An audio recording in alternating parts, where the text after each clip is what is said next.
बिस्मिल्लाहिर्रहमानिर्रहीम, अस्सलाम वालेकुम और खुश आमदीद। इस उम्मीद और दुआ के साथ कि आप खैरियत से हैं। आप सबको बहुत बहुत सुबह खैर, गुड मॉर्निंग। दुआ ये भी है कि आपका दिन आज का बहुत अच्छा गुजरे और उम्मीद है कि अच्छे से शुरू हुआ है। अगर तो अच्छे से शुरू हुआ है तो ज़बरदस्त, नहीं तो फिर हम कोशिश करेंगे इसमें कुछ ना कुछ अपना हिस्सा डाल दें और आपके दिन को बेहतर करें। आज मंगल है और मई की 21 तारीख सन 2024। ओबियसली शदीद गर्मी इस वक्त पंजाब समेत पाकिस्तान के बहुत सारे शहरों में, बहुत सारे हिस्सों में, बल्कि सभी शहरों या सभी हिस्सों में कहूँ तो भी गलत नहीं होगा। ये शदीद गर्मी की लहर इस वक्त जो जारी है और कल से एक नई हीट वेव की भी शुनीद है कि एक नई हीट वेव भी आने वाली है। खबर बहरहाल ये है कि जो तातीलात हैं स्कूल्स की 25 मई से देने का फैसला किया गया है। जो महकमा तालीम है उसके स्कूल्स विंग ने शदीद गर्मी के दौरान जो हीट वेव है इसके पेश नज़र तमाम सरकारी स्कूल और निजी स्कूल जो हैं इनको 25 से 31 मई तक बंद करने का मरासला जारी किया है। यानी कि थोड़ा सा इजाफा किया गया है इन छुट्टियों में। बच्चों के लिए कंपैरेटिवली एक अच्छी खबर है। और जो मौसम गर्मा की आम तातीलें अमूमी तौर पर 1 जून से शुरू होती हैं, अगर आपको याद हो। लेकिन इससे कबल जो वज़ीर तालीम और प्राइमरी एजुकेशन है उन्होंने निजी स्कूल्स को इम्तहानात की वजह से इस्तिस्ना दिया था। सूबाई वज़ीर तालीम के मुताबिक अब ये फैसला हीट स्ट्रोक के सबब किया गया है, जिस पर उन्होंने अवामी राय को मलूज़ खातिर रखा है। और इस मरासले की रोशनी में अब जो मौसम गर्मा की तातीलात हैं वो 25 मई से ही शुरू हो जाएंगी। वैसे कंपैरेटिवली 5-6 दिन का मसला है, लेकिन अच्छा फैसला है। अगर हम बच्चों के हेल्थ फैक्टर को देखें या फिर अपने स्कूल्स की सूरत हाल को देखें तो वैसे आम जगहों पर, आम घरों में भी लाइट की बुरी सूरत हाल है। स्कूल्स में तो वैसे ही अमूमी तौर पे सरकारी स्कूलों में पंखे नहीं होते, बैठने के लिए बेंचेस नहीं होते। तो मेरे ख्याल में अच्छा ही है बच्चे थोड़ा अगर 5-6 दिन लेट जाएं या 5-6 दिन छुट्टियां और कर लें तो और ही अच्छी बात है। अच्छा जी, इसके साथ साथ we have a lot to share जिस पे हमने बात करनी है। चूँकि कल का दिन बहुत मसरूफ़ रहा था हमारा। कल के दिन आपको मालूम है कल के दिन हमने मुसलसल सदर रईसी साहब के हवाले से बात की थी। और सदर रईसी साहब जो हैं वो उनकी एक तबरीज़ के अंदर नमाज जनाजा अदा की गई है। हेलीकॉप्टर हादसे के अंदर जो है वो उनका इंतकाल हो गया था। उनके साथ उनके दीगर साथी भी हैं। सो तबरीज़ के अंदर नमाज जनाजा की अदायगी के बाद उनको तेहरान लेकर जाया जाएगा और कभी इम्कान ये कि मशहद में उनकी तदफीन होगी। ये कर अल जज़ीरा रिपोर्ट कर रहा था। और इस हवाले से आपको ये भी बताएं कि इस बारे में जो उनके साथ मुख्तलिफ जो लोग मौजूद थे, इसके साथ चीफ गार्ड थे, वज़ीर ख़ारजा थे, सूबे मशरक़ी अज़रबैजान के गवर्नर थे, वो भी इस मौके पर मौजूद थे। और जो कि आयतुल्लाह ख़ामनई के खुसूसी नुमाइंदे हैं जो रहबर हैं वहाँ के। और हेलीकॉप्टर के अमले के भी 3 अरकान थे, को पायलट थे, टेक्नीशियन थे और एक गार्ड भी मौजूद थे इसके अंदर। रईसी साहब 2021 में ईरान के 8वें सदर मुंतखब हुए थे। उनके रूहानी, ईरान के जो रूहानी पेशवा हैं आयतुल्लाह ख़ामनई ने नायब सदर मोहम्मद मुखबिर को, अब बहरहाल कल भी हमने आपको बताया था, 2 माह के लिए मुल्क का अबूरी चार्ज दे दिया है। 50 दिन का वक्त है। इस 50 दिन के अंदर नए इंतखाबात होने हैं और नए सदर का इंतखाब होगा, जिसके बाद हम देखते हैं कि क्या सूरत हाल सामने आती है। बहरहाल पाकिस्तान की क़यादत ने इस पर इज़हार अफसोस किया है कौमी सतह पर और सूबाई सतह पर। आज हमारा जो कौमी परचम है उस सर निगू रहेगा और एक रोज़ा सोग का ऐलान हमारी सभी हुकूमतों ने किया है। बनता भी है, हमारे दोस्त इस्लामी मुल्क के सदर हैं और नागहानी मौत का शिकार हुए हैं, अब इस दुनिया में नहीं रहे। अल्लाह उनके दर्जात बुलंद करे, उनकी बख्शिश फरमाए। इसी दुआ के साथ हम ये भी उम्मीद करते हैं कि पाकिस्तान और ईरान के ताल्लुकात उनके बाद भी ऐसे ही आगे बढ़ेंगे और बेहतरी की जानिब जाएंगे। अच्छा जी, इससे पहले कि हम बड़ी खबर की जानिब जाएँ जिसमें इस बारे में हमने बात करनी है बड़ी खबर में भी, लेकिन थोड़ा सा तस्करा ज़रूरी है बिल्कुल शुरू में, और वो है तक इज़्ज़त बिल के हवाले से, जिसे कल पंजाब असम्बली ने मंजूर कर लिया। ओपोजिशन ने इसको काला कानून करार दिया और इसको मुस्तरद कर दिया। सहाफ़ियों ने भी प्रेस गैलरी से वॉकआउट किया और एहतजाज किया। अब इस बिल के मुताबिक मुख्तलिफ सजाएं भी हैं, किसी के खिलाफ बात नहीं कर सकते, यूट्यूब वीलॉग हो, कोई ट्वीट हो या फिर टेलीविजन तो वैसे ही ज़ेर अताब रहता ही है। तो जनाब इसको, अब मसला ये नहीं है कि एक बिल बन रहा है या एक कानून बन रहा है, मसला ये है कि उसका इस्तेमाल कैसे होता है। आपको मालूम है यहाँ पे कोई भी एक्ट आता है तो उसका इस्तेमाल बड़ा गैर मौसर होता है। जिस मकसद के लिए उसको बनाया जाता है वहाँ पर उसका इस्तेमाल उस तरीके से नहीं होता। पंजाब असम्बली में ये जो बिल है ये पार्लिमानी अमूर के वज़ीर मुज्तबा शुजाउर रहमान साहब ने पेश किया। तमाम जमातें अपोजिशन की इस बिल को मुस्तरद कर चुकी हैं। सहाफ़ी बरादरी इस पर सरापा एहतजाज है, लेकिन उसके बावजूद हुकूमत बज़िद है कि हम ये करके रहेंगे। क्या हुकूमत को लगता है कि उनकी इस किस्म के बिल से ऐसे काम जिनके ऊपर वाकई तनकीद, जायज़ तनकीद बनती है वो रुक जाएगी? तो ये गलत है। वैसे हर हुकूमत अपने तय कोशिश करती है, चाहे वो प्रेस फ्रीडम के ऊपर कोई कदम लगा के हो, सोशल मीडिया पे कदम लगा के हो। अब तो खैर बड़ा ओपन मौक़िफ़ है। तो खैर जो सहाफ़ती तंजीमें हैं, चाहे वो APNS हो या CPNE लाहौर हो, प्रेस क्लब हो, PUJ हो, PFUJ हो, ये सारी जो तंजीमें हैं इन्होंने वज़ीर इत्तेलात उस्मान बुखारी और स्पीकर पंजाब असम्बली से मुलाकात की। पंजाब की जो चीफ मिनिस्टर उनसे मुलाकात भी इनकी मुतवक्के है और ये एहतजाज जारी है। अब देखते हैं किस जानिब जाता है, इस पर भी हम ज़रा बात करेंगे। झूठी खबरें फैलाने पर, गैर हकीकी खबरों पर हत्या इज़्ज़त का केस हो सकेगा और इसमें यूट्यूब और सोशल मीडिया भी शामिल है। इसमें कोई शक नहीं है, अगर ये हो तो क्यों कोई किसी की पगड़ी उछाले, क्यों कोई गलत खबर फैलाए। लेकिन मैं फिर कहता हूँ कि इन कानून का इनका जो इतलाक़ होता है वो फिर अपनी मनपसंद लोगों पे होता है। जो आपकी पॉलिसीज़ पे तनकीद करते हैं उसको किसी भी रंग में हत्या इज़्ज़त का नाम देके उस पर 30 लाख रुपए का हर्जाना भी किया जा सकता है। सो इसके ऊपर बहस और डिबेट ज़रूर होनी चाहिए और अपोजिशन को भी हुकूमत को सुनना चाहिए, साफ़ी तंजीमों को भी सुनना चाहिए, नुमाइंदा तंजीमें हैं साफ़ियों की, इसके बारे में हम बात करेंगे। सो बड़ी खबर के अंदर हमने सियासत पे भी बात करनी है और इस हत्या इज़्ज़त बिल के बारे में भी बात करनी है। देखते हैं आज की बड़ी खबर।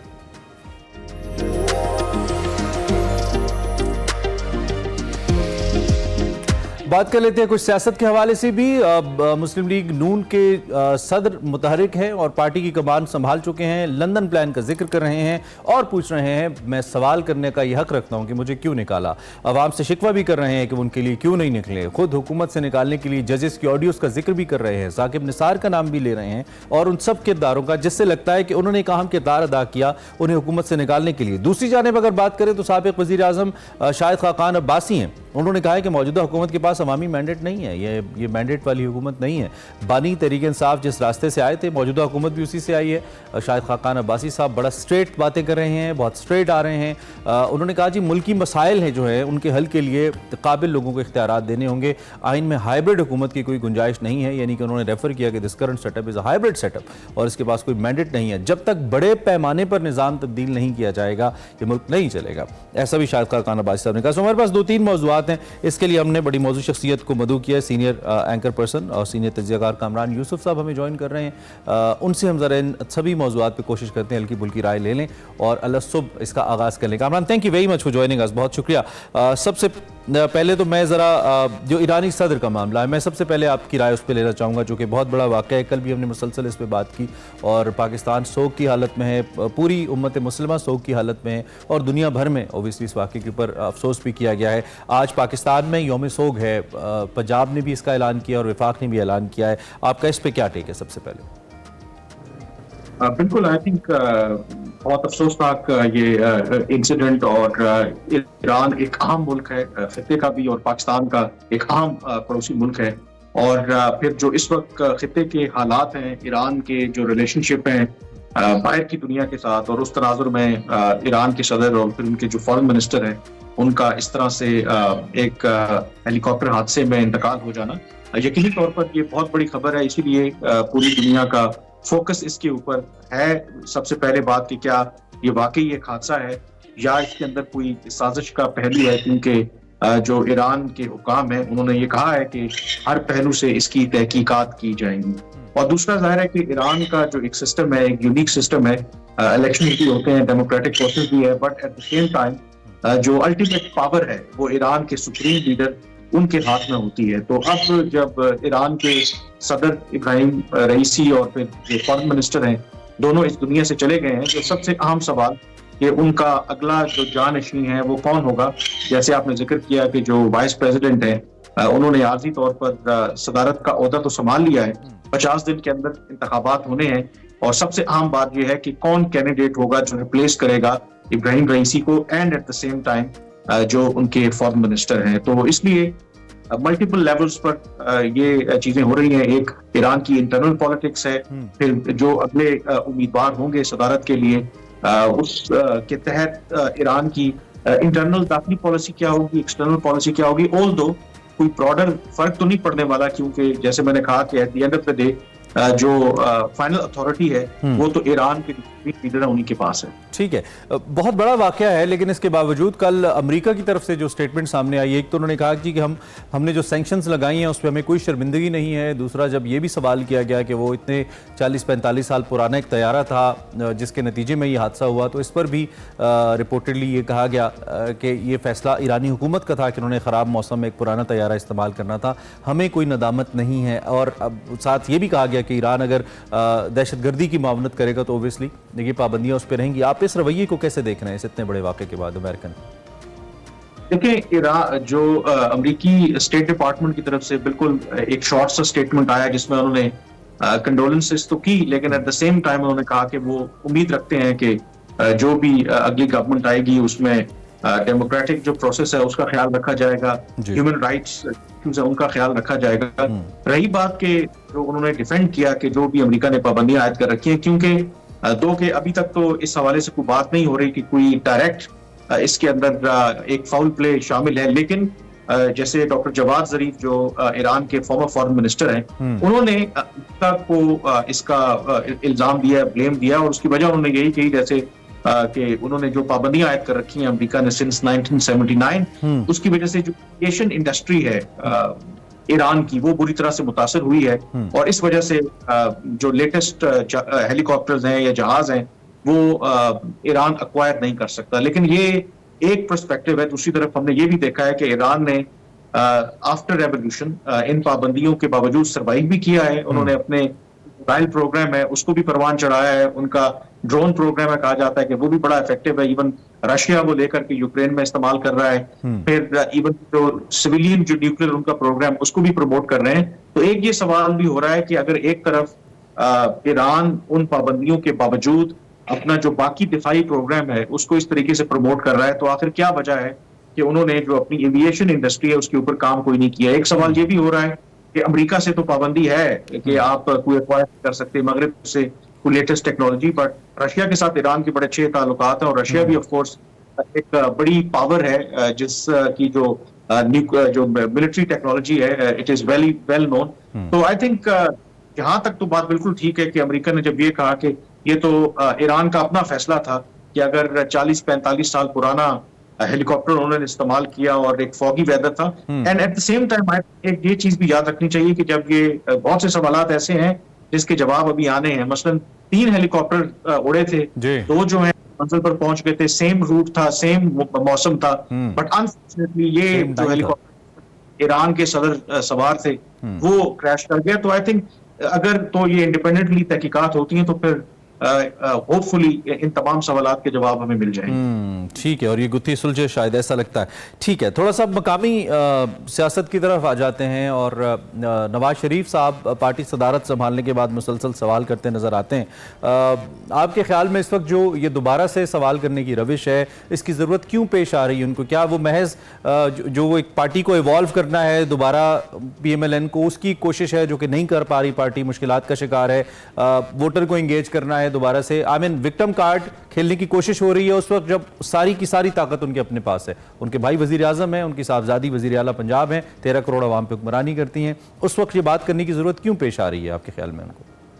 आई थिंक एक डायलेमा है इस वक्त PMLN, और खास करके जो PMLN के कायद हैं नवाज शरीफ, उसकी वजह ये है कि ये बात वो भी अच्छी तरह से जानते हैं, 3 दफा प्राइम मिनिस्टर रहे हैं, कि इस दफा अगर बयानी की बात करें राइट और रॉन्ग, वो तो तहरीक इंसाफ के साथ खड़ा है। और नवाज शरीफ उस वक्त हमेशा पॉपुलर रहे हैं जब उन्होंने एंटी एस्टैब्लिशमेंट की सियासत की है, लेकिन ये बात बिल्कुल अब जब ये इंतखाबात हुए हैं, everybody knows, it is an open secret के एस्टैब्लिशमेंट की सपोर्ट थी, और उसकी वजह से उनके भाई प्राइम मिनिस्टर हैं, उनकी साहबजादी जो है इस वक्त चीफ मिनिस्टर है, तो वो मौजूदा एस्टैब्लिशमेंट के खिलाफ तो उस तरह की कोई बात कर नहीं सकते। और इसलिए कहीं ना कहीं जो विक्टिम कार्ड भी है, कहीं ना कहीं ये बताने की जरूरत है कि माजी में मेरे साथ भी ज्यादती हुई है, लेकिन आई थिंक लोग जो है वो मौजूदा हालात को आई थिंक सामने रखते हैं। अगर इसमें कोई शक नहीं है, नवाज शरीफ के साथ 1999 में भी, इवन जब पहली दफा प्राइम मिनिस्टर बने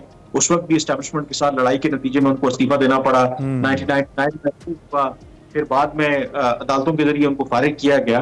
वो बात अपनी जगह पे बिल्कुल ठीक है, लेकिन स्टोरी का अंजाम क्या है? लोग ये कहते हैं at the end of the day फिर उन्होंने उन्हीं ताकतों के साथ मिलकर इक़्तिदार में आने की कोशिश की। खुद तो बेशक ना आए, लेकिन उनकी जमात इस वक्त क्लियरली इक़्तिदार में है, तो वो एक बयानिया जो है वो ढूंढना चाहते हैं, उसकी तलाश कर रहे हैं, जिससे एक वो बता सकें कि नहीं आज भी वो सिविलियन सुप्रीमेसी के जो उनका पुराना बयानिया उसके ऊपर कायम है। लेकिन ये कामरान कहीं कहीं उस कंसर्न का सॉरी टू कट यू तसलसल तो नहीं है कि जो इंतखाबात के बाद पैदा हुए थे, क्योंकि इंतखाबात में तो पूरी कैंपेन PMLN ने की थी नवाज शरीफ साहब के वज़ीर आज़म के तौर पे कि वो वज़ीर आज़म होंगे चौथी मरतबा, और वो वापस भी इसीलिए आए थे, आपको याद होगा। लेकिन वो नहीं बने थे चूँकि जो मैंडेट था पार्टी के पास वो नहीं आया। इनफैक्ट जो मैंडेट आया भी या जितनी सीट्स आई भी उसके ऊपर भी इल्ज़ाम हैं कि जी वो भी हकीकी सीट्स नहीं है, जैसे कि शाहिद खाकान अब्बासी साहब ने कहा। तो कहीं ये किसी और तरफ एक गुस्से का इजहार तो नहीं है दोबारा से पुरानी बातें करना? देखिए, ये एक सेंस ऑफ उनको एक बेट्रेयल तो लगता है। कुछ लोग कहते हैं कि जो अंडरस्टैंडिंग थी कि अगर एब्सोल्यूट मेजॉरिटी मिलती है PMLN को, जो इंतखाबात हुए 8 फरवरी को, तो फिर नवाज शरीफ ही प्राइम मिनिस्टर बनेंगे। लेकिन एक तो उनको कोई एब्सोल्यूट मेजॉरिटी मिली नहीं, फिर इंतखाबात में जो धांधली और इरेगुलरिटीज के इल्जामात हैं उसकी वजह से पूरे जो लेजिटिमेसी है उसके ऊपर सवालिया निशान आगे। फिर खुद नवाज शरीफ जिस हल्के से जीते उसके बारे में भी ऑब्वियसली बहुत से सवालिया निशान है। तो कहीं ना कहीं शायद ये लगता है कि नवाज शरीफ को डिलिबरेटली या उनके कैंप के जो करीब के लोग हैं बाहर रखने की कोशिश की गई है, उनको बड़े तरीके से साइड लाइन किया गया है। अब ये भी एक वजह हो सकती है कि वो कहीं ना कहीं अब दबे अल्फाज में ही सही अपना गुस्सा निकालने की कोशिश कर रहे हैं। बट आई थिंक एक चीज इंपॉर्टेंट है कि माजी की जो मैं ज्यादतियों की बात कर रहा था बेशक उनके साथ हुई है, बट ये भी तो हकीकत है कि फिर जो अगर उनके खिलाफ अदालतों ने फैसले दिए थे, उन्हीं अदालतों ने उनको बहाल भी किया, उन्हीं अदालतों ने उनकी सजाओं को खत्म भी किया। तो अब नवाज शरीफ साहब या PMLN ये नहीं कह सकती कि उनके साथ अगर ज्यादती हुई थी तो किसी हद तक कफारा भी अदा कर दिया गया, उनको दोबारा पाकिस्तान वापस आने दिया गया, उनको इंतखाबात लड़ने दिया गया। उनकी जो साहबजादी है मरीम नवाज, वो चीफ मिनिस्टर बनी है। क्योंकि एक बात अभी भी कही जाती थी कि शायद जो नवाज शरीफ है अब खुद प्राइम मिनिस्टर बनने में दिलचस्पी नहीं रखते थे, वो अब बेटी यानी कि जो मुमकिन तौर पर उनकी आगे जानशी है मरीम नवाज, उनकी सियासत को वो बचाना चाहते थे। तो उन्होंने एक आप कह सकते हैं कि एक क्विड प्रो को किया है कि खुद वो प्राइम मिनिस्टर नहीं बने, but at the same time उन्होंने मेक श्योर किया कि जो उनकी साहबजादी है मरीम नवाज, उनके रास्ते में कोई रुकावट ना हो, वो पहले चीफ मिनिस्टर बने एंड अल्टीमेटली उनका ख्याल है कि वो PMLN को लीड करेंगी and at some point in time वो शायद प्राइम मिनिस्टर बने। तो इसलिए आई थिंक ये मामला इतना सादा नहीं है जितना अब नवाज शरीफ साहब प्रेजेंट करते हैं। और वो शायद ये प्रिटेंड भी करते हैं कि अवाम को शायद नहीं पता कि जो वो प्रेजेंट करते हैं या प्रिटेंड करते हैं लोग उसको वैसे ही लेते हैं। ठीक हो गया। थोड़ा सा ये इस बिल पे भी बात कर लेते हैं। पंजाब असेंबली ने कल हत्या के इज्जत बिल उसको मंजूर कर लिया। अपोजिशन की जितनी भी तरामीम थी उनको मुस्तरद किया। 3 मिलियन तक इस बिल के तहत जुर्माना हो सकता है। यू नो दैट मैं ज़रा नाजरीन की इन्फॉर्मेशन के लिए बताना चाह रहा हूँ, इसमें चाहे आप इंस्टाग्राम, यूट्यूब, किसी सोशल प्लेटफॉर्म को भी इस्तेमाल करते हैं तो ये जो ट्रिब्यूनल है वो तकरीबन 180 दिन के अंदर इसका डिसीजन करेगा और उसके बाद ये किसी के ऊपर भी हो सकता है। बुनियादी तौर पर ऐसा लगता है, ऐसा बादियों नज़र में कामरान के ये उस तनकीदी राय को दबाने की कोशिश है जो हुकूमत की मुख्तलिफ पॉलिसीज़ के ऊपर आती है और हर हुकूमत के दौर में आती है, चाहे वो नून लीग की, तहरीक इंसाफ की या पीपल्स पार्टी की कोई भी गवर्नमेंट हो। लेकिन इस वक्त ये बिल पास हुआ है 2024, जब दुनिया आज़ादी इज़हार राय की बात कर रही है और हम दीगर ममालिक पर तनकीद करते हैं, वहाँ पर हम ऐसे बिल्स पास कर रहे हैं। आपका क्या टेक है इस बिल को लेकर? देखिए, ये एक पेचीदा मामला बिल्कुल है और पाकिस्तान में डेफेमेशन के कवानीन पहले भी है और मजीद इसको सख्त करने की बात हो रही है। असल जो सवाल है, आई थिंक जर्नलिस्ट हमें बिल्कुल एक्नॉलेज करना चाहिए सोशल मीडिया की ये जो एक इनकलाब आया है, जो मशरूम ग्रोथ हुई है यूट्यूब और ट्विटर और फेसबुक, इसमें हर किसी के पास अब मोबाइल है, कोई भी बैठकर कुछ भी कह सकता है। इसमें कोई शक नहीं है कि डॉलर कमाने के चक्कर में हम झूठ भी बोलते हैं, सेंसेशनलिज्म भी हुई है। अभी किर्गिस्तान वाला जो इंसिडेंट हुआ उसमें भी हमने देखा कि कैसी इतनी फेक खबरें चलती रही। इसमें तो कोई शक नहीं कि उसका गलत इस्तेमाल हो रहा है। बट प्रॉब्लम ये होता है कि जब हमारी हुकूमतें इस तरह के कवानीन बनाती हैं तो क्या उनका मकसद इन रियलिटी जो हद के इज्जत या झूठी खबरों को रोकना है या अपने ऊपर जो होने वाली तनकीद है उनको रोकना है। तो प्रॉब्लम ये है कि तासुर यही होता है कि शायद उस कानून की आड़ में वो जो जेन्युइन तनकीद होती है हुकूमतों के ऊपर उसको वो रोकना चाहते हैं। यहाँ से प्रॉब्लम शुरू होता है।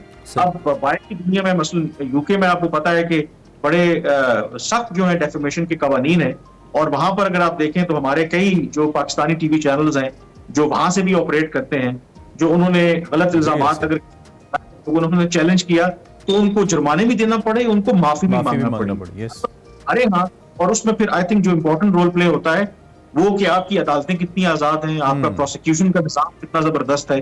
तो जब हर चीज ही गड़बड़ हो, जब अदालतों के बारे में ये तासुर हो कि वो आजाद नहीं है, जब थाना कचहरी जो है वो उस तरीके से ऑपरेट ना करे, तो फिर जो एक सही कानून भी होता है उसका गलत इस्तेमाल भी होता है। अगर आप उसका सही इस्तेमाल करना चाहें भी तो उसकी क्रेडिबिलिटी पर बहुत से सवालात उठते हैं। तो इसलिए आई थिंक अगर हमने इस सारे धंधे को रोकना है कि गलत खबरों को, हक के इज्जत, लोगों की डेफेमेशन ना हो, तो उसमें सबसे इंपॉर्टेंट चीज ये कि पूरे सिस्टम को बदलना होगा। आइसोलेशन में एक कानून बनाने से ये मामला हल नहीं होगा, और तासुर यही जाएगा कि मकसद इसका कि जो जायज तनकीद है हुकूमत के ऊपर उसको दबाना। और माजी में कुछ ऐसी रवायात हैं भी, चाहे हम नैब को ले लें या कुछ कवानीन को ले लें, पैका जैसे एक्ट को ले लें, ऐसी रवायात हैं कि ये कवानीन अपने मफादात के लिए इस्तेमाल किए जाते हैं। जहाँ पे अपने मफादात से टकराव हो वहाँ पे इन कवानीन को इतलाक इनका कर दिया जाता है। ठीक है Kamran, thank you very much, बहुत शुक्रिया, आपने वक्त निकाला और इन अहम मामलात पे तज्जिया हमारे सामने रखा। तज्जिया आपने सुना जी, प्रोग्राम जारी है, we have a lot to share with you. एक ब्रेक लेते हैं।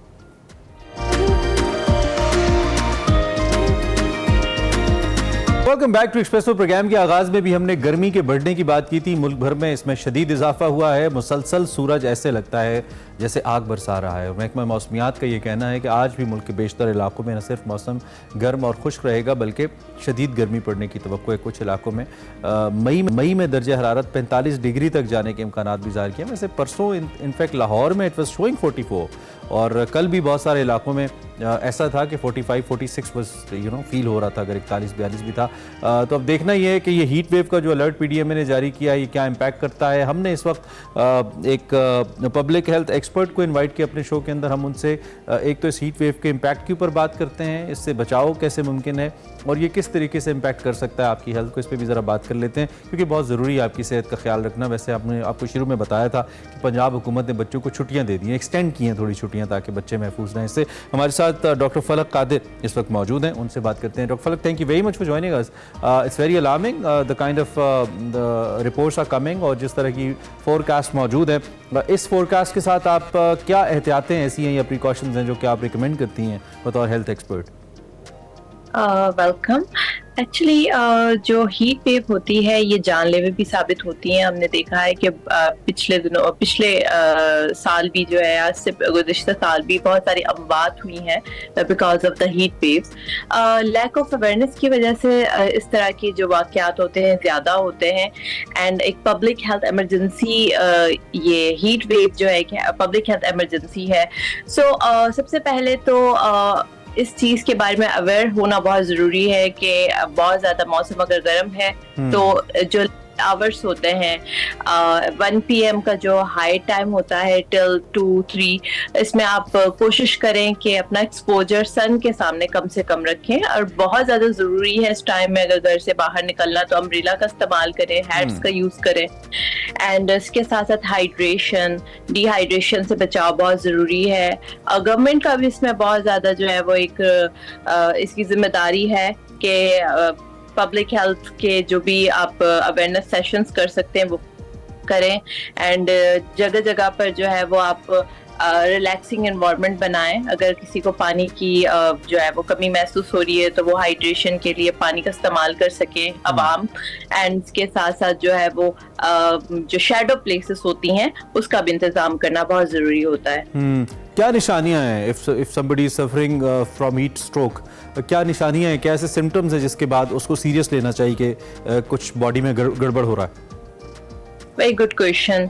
एक्चुअली अगर किसी को हीट एग्जॉशन या हीट स्ट्रोक का खतरा हुआ है या हीट वेव की वजह से कोई भी शख्स मुतासिर हुआ है तो बेहोशी होगी, फटीग होगी, स्किन जो है वो पैल हो जाएगी। और उसके साथ साथ जो है बहुत ज़्यादा अगर किसी को जो है बहुत लंबे अरसे से 3-4 दिनों से आप मुसलसल बाहर जा रहे हैं और डिहाइड्रेशन की वजह से आपके सामने कोई शख्स अलार्मिंग तौर पर फटीग हो गया, बेहोश हो गया है, तो आपने फौरी तौर पे क्या करना है कि उसको एक शैडो प्लेस की तरफ लेके जाना है। अगर शख्स जो है वो बिल्कुल ही अनकॉन्शियस हो गया है तो आप इमरजेंसी कॉल करें। एंड सबसे पहले तो उसको रेस्क्यू करना है। देन वाटर, आप पानी जो है उसको, अगर वो कॉन्शियस है तो पानी पिलाएं। एंड जो जिस जगह से सूरज की रोशनी में अगर वो है तो आपको शेडो प्लेस पे लेके जाना है। एंड इसके साथ साथ जो है क्लोथिंग के लिए लाइक के कपड़ों के ऊपर एंड आपकी जो एक्सट्रीमिटीज हैं उसको आप वेट कर दें ताकि एक सूदिंग एनवायरनमेंट जो है वो विक्टिम को मुहैया हो सके। ठीक है, सो सबसे पहले आपने उसे साए में लेके जाना है, पानी पिलाना है, रिलैक्स करना है। अगर कहीं पे ऐसी सूरत हाल है कि कोई शख्स बेहोश हो रहा है या अपने सेंसेस में नहीं हो रहा due to the heat thing, okay, unconscious हो रहा है, बिल्कुल ठीक है। क्या सभी हीट वेव को लेकर सभी एज ग्रुप के लोग और सभी जो दोनों जेंडर्स हैं वो वल्नरेबल हैं या देर आर सर्टन सेक्शन मुख्तलिफ एज के कि वो ज़्यादा वल्नरेबल हैं, बच्चे बूढ़े, इस पर हमें बताइए ज़रा। Very good question again. Then बच्चे एंड बूढ़े ज्यादा वल्नरेबल होते हैं क्योंकि बच्चे जो है उनको इतनी अवेयरनेस नहीं होती, वो बाहर चले जाते हैं गेम्स खेलने के लिए, टाइम का इतना जो है वो अंदाजा नहीं होता, तो बच्चे भी ज्यादा मुतासिर होते हैं, बूढ़े अफराद भी। और अगेन देन बच्चों को भी हाइड्रेशन का इतना अंदाजा नहीं होता कि वक्तन फवक्तन पानी पीना है, सन से जो है वो एक्सपोजर लिमिट रखना है। और बूढ़ों का भी होता है कि बूढ़ों को कोमॉर्बिडिटीज होती हैं, अदर इश्यूज होते हैं जैसे hypertension and other, so dehydration उनको भी होती है। और बूढ़े थोड़े उनकी जो मूवमेंट होती है वो भी लिमिट होती है, तो वो भी पानी का इस्तेमाल थोड़ा कम करते हैं। तो दीज टू ग्रुप्स, बच्चे और बूढ़े, ठीक है, बिल्कुल। आखिरी सवाल मेरा इस हवाले से है कि अगर हम अपनी लाइफ या अपनी रूटीन में कोई तब्दीली लाएं इस मौजूदा सूरत हाल को देखते हुए, तो वो क्या हो सकती है अपने स्केड्यूल के मुताबिक या अपने खाने पीने की आदत के मुताबिक? Last 30 seconds. Okay, so be hydrated, limit the caffeine, limit the sun exposure and limit the activities जिसकी वजह से जो है वो आपको बहुत ज़्यादा मसल फटीग हो रहा है, स्वेटिंग बहुत ज़्यादा हो रही है, तो उन सारी चीज़ों को लिमिट करना है। और अवेयरनेस सेशन जो है हीट वेव के लिए वो आप ज़्यादा से ज़्यादा रिकरेंटली आप देख। बिल्कुल ठीक है, thank you very much for your time, बहुत शुक्रिया आपने हमें ज्वाइन किया और इस अहम मौजू के ऊपर कुछ की पॉइंट्स हमें बताए जिस पे अमल करके हम हीट वेव से बच सकते हैं। We have a lot to share with you, और भी कुछ शामिल करेंगे, हमारे साथ रहिए, ब्रेक लेते हैं।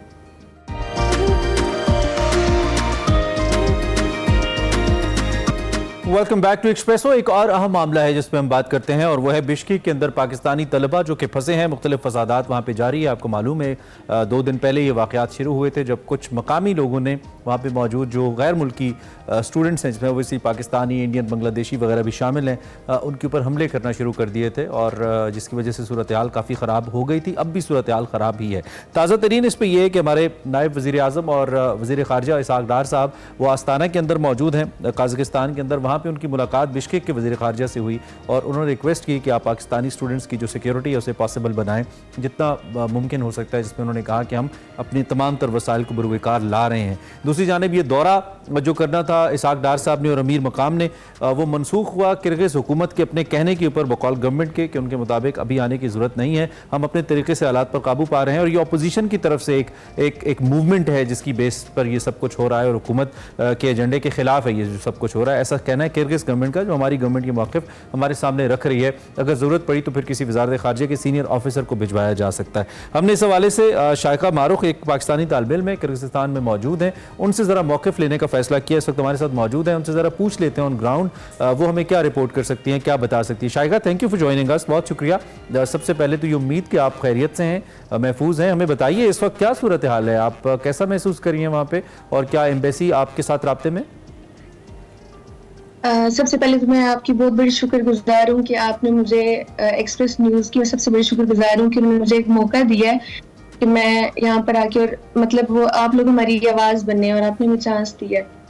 बाकी किर्गिस्तान में जो है जो फिलहाल की जो सूरत हाल है वो बिल्कुल भी नॉर्मलाइज नहीं है जैसे कि बताया जा रहा है। ठीक है, सिचुएशन इस तरह से है कि एम्बेसी जो है वो जिस तरीके से पाकिस्तान को गाइड कर रही है वो इस तरीके से नॉर्मलाइज नहीं है। क्या हकीकत है, हमें हकीकत बताइए, क्या है वहाँ पे?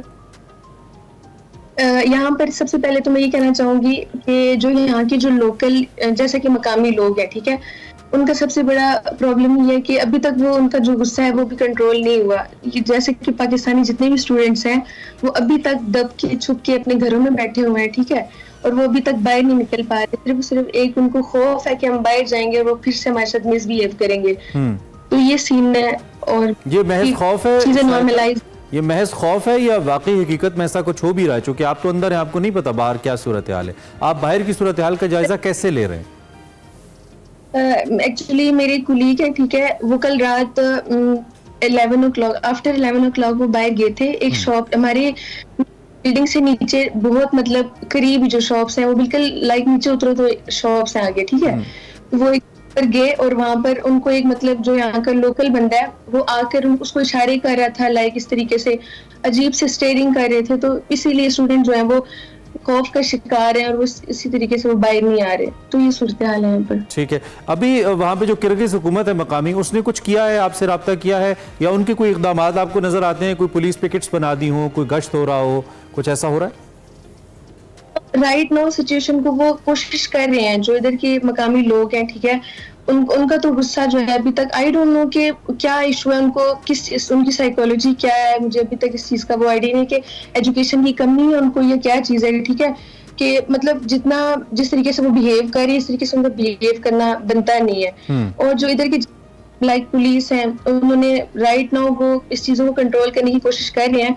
बट बात तो ये है ना कि जो इधर के लोग हैं उनके अंदर मतलब अपने प्राइम मिनिस्टर को लेकर किसी चीज को भी लेके उनके अंदर खौफ नहीं है। जैसे ना कि वो जो मतलब उनके दिल में आता है वो चीजें वो कर गुजरते हैं, लाकानूनियत का मुजाहरा कर रहे हैं। ठीक है, कितने पाकिस्तानी आप कितनी स्टूडेंट से मिलजुल के यहाँ पे, या आपके राब्ते में कितने लोग हैं पाकिस्तानी स्टूडेंट्स आपके साथ? राइट नाउ काफी लोग हैं। आपको पता है कि ग्रुप्स बने हुए होते हैं यूनिवर्सिटी के, तो मेजॉरिटी जो है हमारे साथ है। एक रफ नंबर अगर हम लोग अगर एक रफ नंबर आप हमें बता पाएं कि इतने तो होंगे, इतने लोग होंगे, 50, 100, 200? 200 समथिंग, 400 लाइक उस तरह काउंटिंग में तो मुझे अच्छे तो अभी आप जो आपस में डिस्कशंस आपकी हो रही हैं, क्या आप सोच रहे हैं, आप क्या चाहते हैं? You want to come back और you want to settle, you want things to be settle down there? क्या चाह रहे हैं आप लोग? बेसिकली तो ये चीज है ना कि जितने भी यहाँ के लोग हैं, ठीक है, जब वो नॉर्मल तो हम यहाँ पे स्टे नहीं कर सकते, ठीक है, किसी सूरत में हम रुकने, क्योंकि हम लोग आपको पता है कि हम घर में भी नहीं बैठ सकते। हम 3-4 जिस दिन से ये इशू हुआ है उस दिन से मैं खुद भी बाहर नहीं गई हूँ, ठीक है, इसीलिए कि यहाँ के कोई भी लोग हैं, हमारे पेरेंट्स हैं, हमारा वेट कर रहे हैं कि हमारे बच्चे जल्दी जल्दी वापस आए, ठीक है। तो बाहर निकलना बिल्कुल भी नॉर्मलाइज नहीं है चीजें। तो बेहतरीन हल ये है कि हमें पाकिस्तान हम लोग वापस जाएं। तो यही सिचुएशन। पाकिस्तानी एम्बेसी ने आपसे रब्ता किया है वापस लाने के लिए? आपसे कहा है? जी राइट नाउ जो सिचुएशन है, जिस तरह आज की आप सूरत-ए-हाल अगर आप पूछे तो उसमें ये है कि एम्बेसी कांटेक्ट में है और राइट नाउ वो रिस्पॉन्स कर रही है। बट जिस दिन ये सारी सिचुएशन हुई है उस दिन जो रिस्पॉन्स था इतना अच्छा नहीं था। बेसिकली जो मुझे लगता है शायका बिल्कुल उससे ज्यादा प्रॉम्प्ट होना चाहिए था, लेकिन मुझे लगता है कि सिचुएशन भी ऐसी थी, एकदम से ऐसे हुआ कि वो थोड़ा मुश्किल भी हो जाता है। अच्छा, दूसरी जानिब ये बताइए, अब जब आप लोग खासतौर पर रात का वक्त होता है, क्या महसूस होता है? खौफ महसूस होता है? आपस में आप लोग डिस्कशन करते हैं, एक रूम में आप ज्यादा सारे लोग इकट्ठे हो जाते हैं, कैसे वक्त गुजार रहे हैं वहाँ पे? हम लोग इतना मतलब कि इतना खौफ है ना कि हम लोग नीचे शॉप तक नहीं जा सकते, ठीक है। पेरेंट्स हैं, आपको पता है, वो भी कॉल्स करके हमें ये कह रहे हैं कि डोंट गो आउटसाइड। तो जाहिर सी बात हमें खुद को भी है, बस हम लोग, हमारी यही सिचुएशन है कि हम लोग जल्द से जल्द पाकिस्तान पहुंच जाए, क्योंकि चीजें नॉर्मल होंगी तो फिर हम वापस आएंगे। हमारा लास्ट ईयर है, ठीक है, पढ़ाई का भी बहुत हर्ज हो रहा है इन चीजों की वजह से। अब हतमी तौर पे हमें ये बता दीजिए कि एम्बेसी ने आपसे क्या कहा है, वो कब तक आपको वापस लेके जाएंगे? पाकिस्तान एम्बेसी ने क्या कहा है आपको? राइट नाउ एम्बेसी ने कुछ इस तरह की डिसीजन नहीं लिया फाइनल के कब वापस आना चाहिए, ठीक है। यूनिवर्सिटी की तरफ से अभी जो हमें इंफॉर्मेशन आ रही है वो ये कि अभी आपको पाकिस्तान पहुंचाएंगे, ठीक है, आफ्टर वेकेशन में भी सितंबर अक्टूबर में हम लोग वापस आए। चले आप महफूज रहे चायका। देख तो आपका मौक़िफ़ हम तक पहुंचा, ग्राउंड रियलिटी आपने हमें बताई on behalf of all of your fellows. हमारी बेस्ट विशेस आपके साथ हैं, थोड़ा मजबूत रहिए, ठीक है, मुश्किल वक्त है, इंशाल्लाह कट जाएगा और अल्लाह आपके लिए आसानियाँ करे इंशाल्लाह। Soon we'll have you back here in Pakistan. हमारी बेस्ट विशेस सभी तलबा के साथ हैं और आई बिलीव कि एम्बेसी अपना काम कर रही है और अगर कहीं पर कोई नेग्लिजेंस है तो उसको दूर करे, ये भी हम तवक्को करते हैं। ब्रेक लेते हैं, ब्रेक के बाद आते हैं।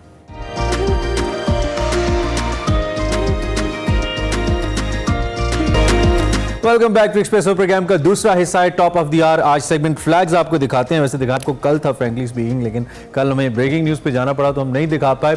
सेगमेंट फ्लैग्स के अंदर आज सना हमायूं एक जापानी सिंगर से हमारी मुलाकात करा रही हैं। नाम है इनका किंटा शूजी और पाकिस्तानी गाने भी बहुत कमाल गाते हैं। इस मुलाकात में मज़ीद क्या बात हो रही है आपको दिखाते हैं।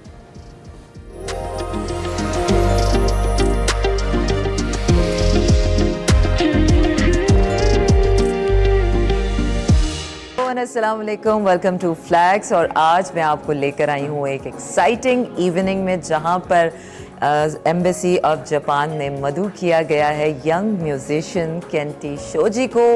He himself a talented package in one box, lyricist भी हैं, सिंगर भी हैं, पियानो भी बजाते हैं। तो केंटा शोजी से मिलते हैं और जानते हैं कि उनका यहाँ का विजिट कैसा रहा। I welcome you in Pakistan. मैं पाकिस्तान में आपको खुशामदीद कहती हूँ। Enjoyed coming here. Yeah, I'm really जी, मुझे यहाँ बहुत मजा आ रहा है। पाकिस्तान बहुत जबरदस्त मुल्क है। As this is यहाँ रहने का तजुर्बा अब तक कैसा रहा और यहाँ के लोग आपको कैसे लगे? Find the people here. my experience is like मैं इससे पहले भी पाकिस्तान आ चुका हूँ। कोरोना के वक्त मुझे यहाँ जुनेद अकरम साहब ने काम के गर्ज से बुलाया था। पाकिस्तान आने के बाद मेरे इंस्टाग्राम फॉलोअर्स में बहुत इजाफा हुआ था। उस वक्त भी मैंने पाकिस्तान में बहुत इंजॉय किया। Then yeah, I got a chance to come to Pakistan. Fantastic. Yeah. By any chance, अभी तक आपने पाकिस्तान के खाने ट्राई किए हैं? Yes. Which a one? lot. Okay, tell me. A lot.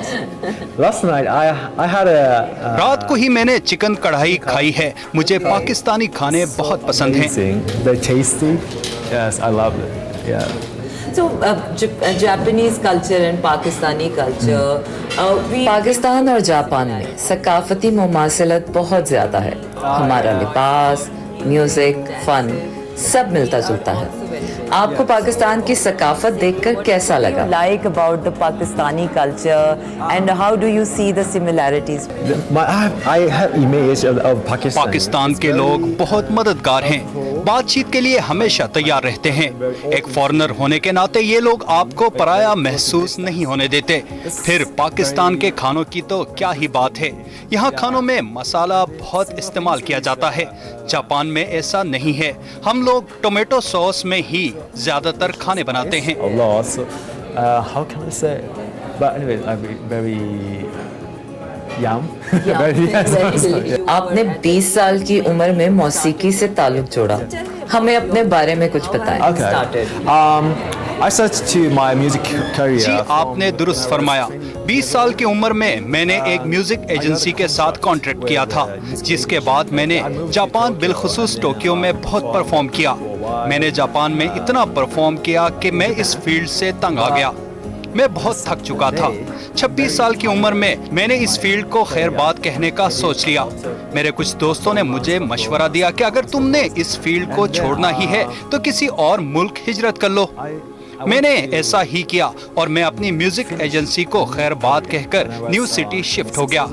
वहां मैंने इनकी नेशनल म्यूजिक लाइब्रेरी का दौरा किया, जिसके बाद मुझे इस फील्ड में अपना करियर बनाने का शौक फिर से पैदा हुआ और वहां मैंने अपने म्यूजिक करियर का दोबारा आगाज किया। फिर मैंने वहां गानों की कंपोजिशन भी सीखी। Then now just everyday music, composing my song, the performance. This is my So you main career. perform on streets and आपने स्टेज परफॉर्मेंस का इंतखाब किया, जो कि एक मुश्किल चीज़ है। स्टेज परफॉर्मेंस में जिस तरह आप हिट होते हैं, इसी तरह गिरने के चांसेस भी हैं। क्या आपको खुद पर एतमाद था कि आप ये कर सकते हैं? और how is it coming along? In the first, शुरू में जब स्कूल में मैंने पहली बार म्यूजिक का ट्रायल दिया तो मेरे उस्ताद ने मेरी बहुत तारीफ की थी। बस उसके बाद एतमाद आता ही गया। Both is so good. You're doing well, so that's what. अब आपके जॉनरा की बात करते हैं। सोलो परफॉर्मेंस का इंतखाब ही आपने क्यों किया? Genre Just feeling like. मैं रॉक और हिप हॉप म्यूजिक बहुत सुनता हूँ। शुरू ही से मुझे इस किस्म के तेज और एनर्जी से भरे म्यूजिक सुनने का शौक है। शायद इसीलिए मैंने इस जॉनरा का इंतखाब किया। Good energy from the R&B and so yeah. Okay, fantastic. You performed in so many countries and आपने बहुत से ममालिक में परफॉर्म किया है। किस मुल्क में परफॉर्म करके आप इंजॉय करते हैं? And the audience was amazing. 本当にインスタグラムで मुझे पाकिस्तान में परफॉर्म करके बहुत मजा आता है। एक तो यहाँ के लोग बहुत ज्यादा मेहमान नवाज हैं, दूसरा इन लोगों को म्यूजिक से बहुत लगाव है। मैंने देखा है कि पाकिस्तान के लोग つい बहुत てる人が पुरजोश हैं। パッションがあってすごく好きなので必ずまた戻ってきたいなと思ってます。 So if I request you to sing, मेरे नाजरीन आपसे उर्दू में कोई गाना सुनना चाहते हैं, क्या आप हमारे लिए कुछ गुनगुनाएंगे? To hear Urdu song. दिल दिल पाकिस्तान जा जा पाकिस्तान दिल दिल पाकिस्तान जा जा पाकिस्तान ऐसी ज़मीं और आसमां इनके सिवा जाना कहाँ आप जीना है ये रोशनी चाहता है ये कारवां दिल दिल पाकिस्तान जा जा पाकिस्तान दिल दिल पाकिस्तान जा जा पाकिस्तान दिल दिल पाकिस्तान जा जा पाकिस्तान दिल दिल पाकिस्तान जा जा पाकिस्तान दिल Fantastic. I hope it must be. मुझे उम्मीद है कि आप पाकिस्तान में इंजॉय कर रहे होंगे। हमने तो आज आपकी परफॉर्मेंस बहुत इंजॉय की। इन दिनों शदीद गर्मी के बावजूद हम चाहेंगे कि आप बार बार पाकिस्तान आएं। पाकिस्तान से आप क्या यादें लेकर जाएंगे? What are the memories that you're taking along while you will leave Pakistan? パフォーマンスがすごく印象に残っていて सबसे जबरदस्त याद जो मैं यहाँ से लेकर जा रहा हूँ वो मेरी परफॉर्मेंसेस हैं। यहाँ के लोगों ने मुझे बहुत सपोर्ट किया।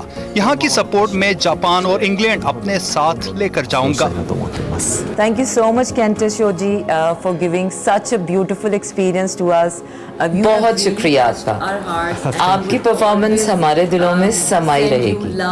हम आपके सोशल मीडिया के जरिए आपसे जुड़े रहेंगे और चाहेंगे कि आप बार बार पाकिस्तान आए। बहुत शुक्रिया। Thank you very much. The performance was lovely. We are taking along so much good memories with us. और अब तक के लिए फ्लैग्स में इतना ही। अपना रखिएगा आप ख्याल। आपसे होगी अगले हफ्ते फिर मुलाकात। अल्लाह हाफिज।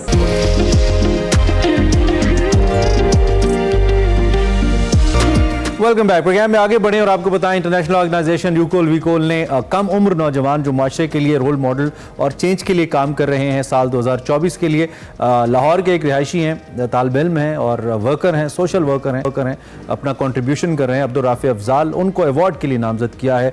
ये एक इंटरनेशनल ऑर्गेनाइजेशन है जो ऑस्ट्रेलिया और इंडोनेशिया में काम करती है और इदारे का मकसद बुनियादी तौर पर जो एशिया है और दीगर एशिया के ममालिक हैं वो कम उम्र नौजवान जो माशरे और माशरे के अंदर मस्बत तब्दीली के लिए रोल प्ले कर रहे हैं, अपना कंट्रीब्यूशन कर रहे हैं, उनको एक्नॉलेज करना है, इन नौजवानों को प्रमोट करना है। और ये जो मज़कूरा ऑर्गेनाइजेशन है इसने 2024 में एशियाई ममालिक में इंडिया से समृद्धि शर्मा, इंडोनेशिया और अफगानिस्तान से अमशाह कबीरी और पाकिस्तान से अब्दुल राफी अफजाल को इसके लिए मुंतखब किया है, नामजद किया है। इस वक्त हमारे साथ मौजूद हैं। Is very young, dynamic. तो हमने ज़रूरी समझा कि अगर पाकिस्तान के लिए कुछ अच्छा कर रहे हैं या करने का इरादा रखते हैं तो why should we invite him here. और इसके अलावा इनके बारे में बताएं तो उनके कॉलम 10 ममालिक में 3 ज़बानों में शाये हो रहे हैं। Is writer as well. और उम्र के इस हिस्से में इतना कुछ कैसे कर रहे हैं ये हमने कहा ज़रा इन्हीं से जानते हैं, क्योंकि बैनुल अक़वामी यूनिवर्सिटीज़ के एम्बेसडर के तौर पर भी काम कर रहे हैं और इन्हीं की कोशिशों की बिना पर जो ये जो मज़कूरा इंटरनेशनल इदारा है जिसने उन्हें इस अवार्ड के लिए नामजद भी किया। So he is a lot in his bucket, I mean in such a young age. Rafiz with us, अस्सलाम वालेकुम। कैसे हैं आप? अल्लाह का शुक्र है, आप ठीक है? ये मतलब इतनी यंग एज में इतना सब कुछ कैसे खुद से अपने अंदर ही ये शौक था या किसी ने इंस्पायर किया आपको कि ये करो सब कुछ? बिल्कुल, बात ये है कि आई बिलीव कि एज कोई मैटर नहीं करती, आपकी एम और आपकी डिटर्मिनेशन मैटर करती है। आपकी अगर गाइडेंस पीछे से ठीक है, आपके टीचर्स, आपकी फैमिली से आपको सपोर्ट है, इवन दो आपकी अपनी इंटरेस्ट है, तो आपने जो चीज़ जो आप पहले कर सकते हैं अगर तो आप बाद में जो आपने बाद में करनी है एक्चुअली अगर आप वो पहले कर सकते हैं तो क्यों नहीं। डायमेंशन और डायरेक्शन बड़ा मैटर करती है कि आप किस डायमेंशन में काम करना चाहते हैं। So why this specific direction जिसमें आप जा रहे हो? देखिए, मैं समझता हूँ कि मैंने पहले भी काफ़ी दफ़ा डिस्कस अपनी फैमिली में भी अपने दोस्त से बात में भी करता हूँ कि हमारे यहाँ अप्रोच का बहुत इशू है कि we are society is like more like materialistic approach हमारी बहुत ज़्यादा है। सो हम किसी कॉज के लिए काम नहीं करते और हमें जो समझाया जाता है कि जी एक इंजीनियर बनना है या डॉक्टर बनना है या कुछ और बनना है, शोबे हैं। तो आपको इंडिविजुअल सक्सेस के ऊपर आपको ट्रेन किया जाता है, ग्रूम किया जाता है, लेकिन as a society at large के लिए काम करने के लिए आपने स्कूल में टीचर्स तो कहते हैं, लेकिन उसको कितना आप अमल दरामद अपने ऊपर करते हैं, तो वो ये भी एक बड़ा अहम रोल है इस चीज़ में जो आपको देखना चाहिए। चलें, मैंने तो बताया, लेकिन मैं चाहता हूं ज़रा आप अपने तौर पे भी इस वक्त जिन खतूत के ऊपर आप काम कर रहे हैं, जिन प्रोजेक्ट्स पे आप काम कर रहे हैं, या जो डायरेक्शन है आपकी, ज़रा देखने वालों को थोड़ा इस बारे में बताइए इस वक्त क्या क्या चल रहा है। जी बिल्कुल, भी मैंने जैसे आपने बताया कि मैं एक लॉ स्टूडेंट हूँ, लॉ की डिग्री के साथ साथ जो है मुझे एक लिखने का शौक़ था, जिसकी वजह से जो है आई स्टार्टेड राइटिंग, और तो मैं इस time currently sorry to cut you, lawyer बनने का फैसला अपना है या अम्मा अब्बा ने कहा कि करना? नहीं, ये मेरा अपना फैसला। अपना फैसला, ग्रेट। सो ये है कि तकरीबन 10 ममालिक में जो है इस टाइम जो मेरे कॉलम्स वगैरह हैं, जो मेरे आर्टिकल्स हैं, वो पब्लिश होते हैं, जो कि इस वक्त किसी भी पाकिस्तानी के इस एज में जो है ना वो हासिल करदा सबसे ज़्यादा नंबर है। लेकिन ये है कि इस चीज़ को एज एन अचीवमेंट नहीं, बात यह है कि मैं समझता हूँ कि अगर आप मेरा एक चीज़ में इंटरेस्ट है, I like Jio politics, international relation या जो भी चीज़ें हैं, सो बात यह है कि अगर वो इन्फॉर्मेशन मेरे तक ही महदूद रहेगी तो उससे क्या फ़ायदा। ठीक है। सो आई बिलीव के एक्सप्रेस माई सेल्फ और उस नॉलेज को दूसरों तक पहुँचाया जाए। इसके अलावा जो है आई स्टार्टेड बाय मैगज़ीन, सो वो मैगज़ीन भी जो है उसको लॉन्च करने के पीछे भी एक कॉज थी कि जी I need to advocate the issues around the globe, जो कि रवायती मीडिया पे नहीं होता, तो उसको एडवोकेट किया जाए। इट्स टाइटल क्या है उसका मैगज़ीन का? Magazine the advocate post. The advocate post, या so advocate in sense the advocacy of the issues around the globe. So उसमें करंटली 12 से 14 ममालिक के लोग जो हैं इसके अंदर अटैच हैं, एंड हमारे साथ फॉर अ कॉज काम कर रहे हैं, from the editor to the writer से हर बंदा जो है वो एक कॉज के लिए काम कर रहा है। कॉज इज वेरी सिंपल कि वी एडवोकेट एवरी इशू जो कि वी थिंक उसको एड्रेस किया जाए। यूजुअली ये स्टेज के अंदर जब भी आप ऐसी कोई बात करते हैं ना, थोड़ा फिलोसफिकल या इंस्पायरिंग या थोड़ी लीडरशिप क्वालिटी सामने लाते हैं, तो लोग हमारी पंजाबी में कहते हैं अड्डा तो लीडर, एक बंदे नाल की होता है, एक बंदा क्या कर सकता है, यहाँ पे सब ऐसा ही है, ये ऐसे ही चलेगा। ये हम सबके ख्यालात हैं जो हम आपस में बैठ के बात करते हैं। आपको भी ऐसे ख्यालात सुनने का मौका मिलता है कि राफे बस कर जाओ यार, तुम लिखते रहते हो, इतनी इंस्पिरेशनल बातें करते हो, एक बंदे से क्या होता है? क्या एक बंदे से कुछ होता है? देखिए, बात यह है कि आपने बात बिल्कुल ठीक की, और हमारी सोसाइटी के किसी भी सोसाइटी में एक माइंडसेट होता है कि जी this is not your age, अभी आप खेलें कूदें मौज करें और इस तरह की चीजें करें। आई बिलीव वेस्ट में आपकी एज के मिलियनियर्स बिलियनियर्स हैं। बिल्कुल, देखिए हमारे में एक सोसाइटल कॉन्सेप्ट है ना, तो that's why they are ahead of us, that's why we are living in a third world country. So बात यह है कि आप जब तक अपनी सोच को नहीं बदलते, इंडिविजुअलिटी से निकल के जब तक आप सोसाइटी पे नहीं बात करते, देखें आप अपने से हो सकता है पूरा सोसाइटी चेंज ना कर सकें, लेकिन एटलीस्ट आप कुछ लोगों को तो इम्पैक्ट कर सकते हैं। वो जो कुछ हैं वही आगे जब उसको आप मल्टीप्लाई करते जाते हैं, तो अगर आपने 5 ठीक किए, 5 में से आगे से किसी ने 2 कर दिए, 1 कर दिए, तो सोसाइटी में एक इम्पैक्ट कुछ अरसे बाद न सही तो लेकिन एक टाइम के बाद जरूर पड़ना शुरू है। बिल्कुल ठीक है। So how you see your future and what you expect from your future. और उसके अलावा कुछ लोग आपको देख भी रहे होंगे जो सोच रहे होंगे कि हमने ये करना है, और आपको देख के कहेंगे भाई अगर राफे कर सकते हैं तो हम भी कर सकते हैं, उनको भी कुछ कहिए इन लास्ट 1 मिनट। जी बिल्कुल, ऐसे ही है। मैं समझता हूँ कि मेरी सोच ये है कि अगर मैं कोई चीज़ कर रहा हूँ तो मेरी एज के बाकी फेलोज़ भी कर सकते हैं, मेरे से छोटे भी कर सकते हैं। सो इसलिए मैं इंकरेज भी करता हूँ अपने फेलोज़ को, अपने स्टूडेंट्स को, यूथ को एज वेल, कि ख़ास तौर पे अगर आप समझते हैं आउट ऑफ द बॉक्स सोचें,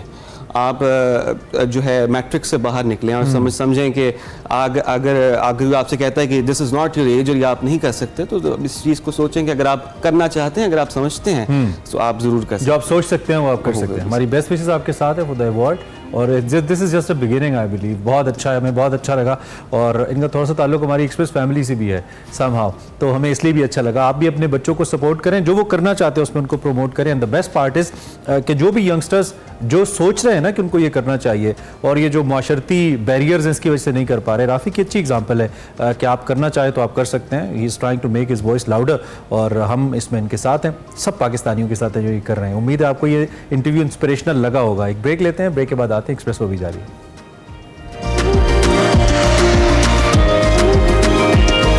welcome back to Expresso program का आखिरी हिस्सा है। इसमें एक स्टोरी आपके साथ शेयर करेंगे और एक और ज़बरदस्त किस्म का सेगमेंट आपको दिखाएंगे। लेकिन सबसे पहले चीन में सालाना लैंटर्न फेस्टिवल की बात करते हैं। यहाँ पे हज़ारों अफराद ने इसमें शिरकत की, हर साल होता है। और इस दौरान जो मनाजिर थे ना वो बहुत ही कमाल थे भाई। आसमान रोशनियों से भरा हुआ नज़र आया। ये देखिए आपको हम एक टॉप शॉट दिखा रहे हैं।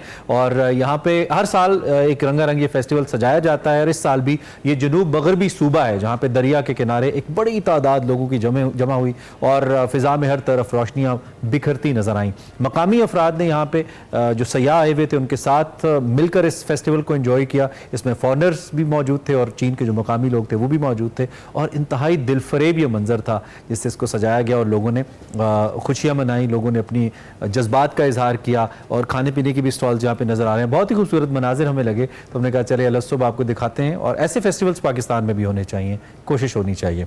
इससे पहले कि हम प्रोग्राम क्लोज करें, अब हमारा सेगमेंट है जो आपको दिखाएंगे और उसके बाद ओबियसली अभी इजाजत चाहेंगे आपसे। एक्सप्रेसो किताब आज वकार अहमद मलिक साहब बात कर रहे हैं उसामा सिद्दीक साहब के नॉवेल गुरूब शहर के वक्त के ऊपर। क्या बात हो रही है आप देखिए, अच्छा सा दिन गुजारिए। हम आपसे कल मिलेंगे in Expresso. Take care of yourself.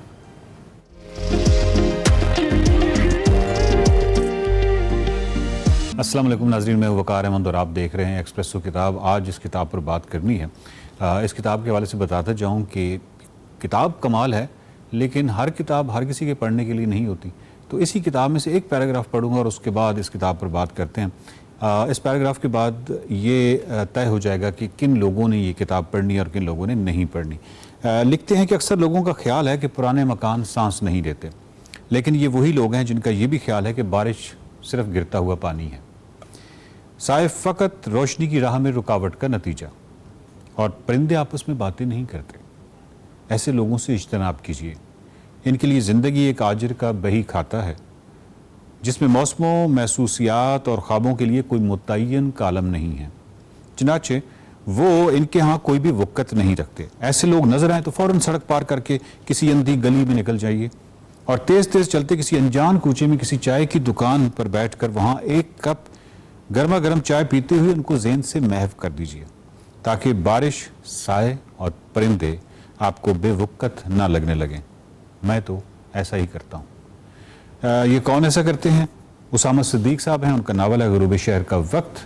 और इस पैराग्राफ के बाद बिल्कुल तय हो गया कि ये नावल उन लोगों के लिए है जो समझते हैं कि पुराने मकान जो है वो सांस लेते हैं, जो समझते हैं कि परिंदे आपस में बातें करते हैं, और ऐसे लोगों के लिए है जो बारिश को सिर्फ जो है गिरता हुआ पानी नहीं समझते। तो ये जो नावल है ये बहुत ही खूबसूरत और बड़ा कमाल और बड़ा ही एक मुनफरिद तजर्बा है। अपने असलूब के हवाले से एक बड़ा ही एक अनोखा तजर्बा है और वो तजर्बा मुझे तो बहुत ही अच्छा लगा है। एक चैप्टर्स हैं, वो जितने अबवाब हैं, हर बाब जो है वो एक मुकम्मल एक समझिए कि कहानी है। एक शहर है, उस शहर के हवाले से जो छोटे छोटे टुकड़े हैं, टुकड़ों में बटी हुई कहानी है। और उसके बाद जब आप नावल पढ़ते चले जाते हैं तो एक बड़ी तस्वीर आपके सामने आती है। इस हवाले से मोहम्मद सलीम रहमान साहब का जो तजरिया है, ये तबसरा है, वो बहुत ही कमाल है कि एक पुराना तारीख़ी शहर, और शहर जो है वो लाहौर है। एक पुराना तारीख़ी शहर अपनी अज़मतों की शाम से दो चार, अपनी सकाफ़त, अपनी महबूबी, रहन सहन, तालीम, अदल व इंसाफ और वसीउल मशरबी पर उचटती उदास नज़र डालता हुआ जो आखिरकार गुरूब की दिलदोज़ साथ में मौजूद तो रहेगा मगर तकरीबन गुमशुदा, जैसे खाली होते घरों में साए और सदाएं रह जाएं। उसामा सिद्दीक के नावल में इसी मुँह छुपाते शहर की दास्तां है। इसमें अगर जा बजा तंज़ो मिज़ाह के छींटे ना हों तो बिल्कुल दिल खराश मालूम होने लगे। बहुत ही कमाल अंदाज से इन्होंने ये जो नावल लिखा है, इसमें अगर तालीम की ज़बूं हाली के हवाले से या तालीम का जो मेरे तालीम के हवाले से अगर बात की गई है तो एक चैप्टर पे फिर मुकम्मल बात हुई है। अगर आलूदगी पे बात हुई है या जिस तरह स्मोक का इस शहर को एक चैलेंज दरपेश है तो उस पर मुकम्मल बात हुई है। और इसी तरीके से ये बात से बात करते करते करते एक बहुत बड़ा मंजर आप पे खुलता है। तो एक अदीब का काम ही ये होता है कि जो सूखते या खुश्क होते दरिया हैं उनकी खबर जो है वो शहर को बहुत पहले कर दे। उसामा सिद्दीक साहब के हवाले से मुस्तनसर हुसैन तार साहब ने बहुत ही खूबसूरत जुमला लिखा है कि अगर बड़ी नसर बेयकीनी को आर्जी तौर पर मुअत्तल कर देती है तो इसकी एक मुनफरिद मिसाल उसामा सिद्दीक का नावल गुरूब शहर का वक्त है। और फिर उनके असलूब के बारे से लिखते हैं कि हर तख्लीक़कार पर अगर वो खुशबख्त हो तो एक ऐसा लम्हा उतरता है जिसकी उसे खबर नहीं होती, और इस लम्हे जो कुछ वो तख्लीक करता है वो खुद नहीं करता, उससे सरजद हो जाता है। ये मुकम्मल जो नावल है ये बिल्कुल ऐसे ही लगता है जैसे सरजद हुआ हुआ। कुछ नावलों के अंदर कुछ ऐसे मनाजिर होते हैं, कुछ ऐसी बाब होते हैं या कुछ ऐसे तज़किरे होते हैं जो ज़हन से चिपक कर रह जाते हैं और ज़िंदगी भर आप कभी नहीं भूल पाते। इसी तरह ये जो नावल है इसमें एक चैप्टर है और बहुत शुरू में है, मैं नहीं समझता कि मैं पूरी ज़िंदगी शायद इसको कभी भूल पाऊँगा। एक टेढ़ी कब्र है, एक बच्चे की कब्र है और उसके हवाले से उन्होंने लिखा है, आम सी कब्र है जिसका हुजम बच्चों की कब्रों की तरह छोटा है, काफ़ी टेढ़ी बनी हुई है। हम तो ये मानते हैं कि सूरज और चाँद का खला में तसलसल से सफ़र एक नपा तुला सिलसिला है और उन्हें अपने महवर में गर्दिश पर बांध दिया गया है, और जो हमारा सूरज एक कंदील की मानद भड़कता है और हमारा चाँद उसकी रोशनी में मुनकिस दमकता है, ये सब कुछ एक गहरी हिकमत के पाबंद हैं। तो इस हैरान कुन आलम रब्त व जमालियात में इस छोटी सी बच्ची की ये टेढ़ी और बदनुमा कब्र क्यों कर मुमकिन है? इसका मौजूद होना इस तमाम आलम मौजूदात के रब्त और जमालियात पे एक धब्बा नहीं? आप ये नावल कहीं से भी खोलेंगे, किसी भी सफ़े पे आपकी नज़र पड़ेगी तो कोई ना कोई चौंका देने वाला जुमला आपके सामने आएगा। क्या मौत पीछे रह जाने वालों के दिलों को कुशादा कर देती है? या मौत कोई गुब्बारा फरोश या आइसक्रीम वाला थोड़ी है कि बच्चा देख कर रियायत करें? अगर आप वजूदी फ़लसफ़े और इस हवाले से जो लिटरेचर है उसको पसंद करते हैं तो ग़ुरूब शहर का वक्त जो है ये इस हवाले से बहुत ही कमाल नावल है।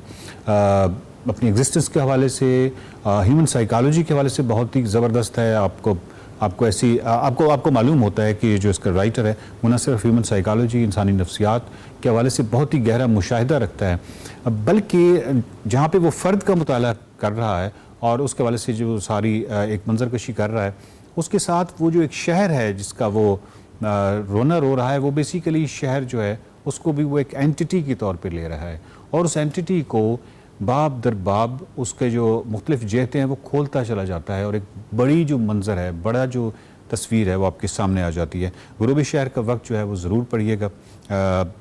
ये शिकायत कभी ना कीजिएगा कि अच्छा लिखा नहीं जा रहा। जितना ज़्यादा अच्छा पढ़ने वाले होंगे उतना ही जो अच्छा लिखने वाला है उसको तहरीक मिलती है। ये नावल ज़रूर पढ़िएगा। ग़ुरूब शहर का वक्त, उसामा सिद्दीक।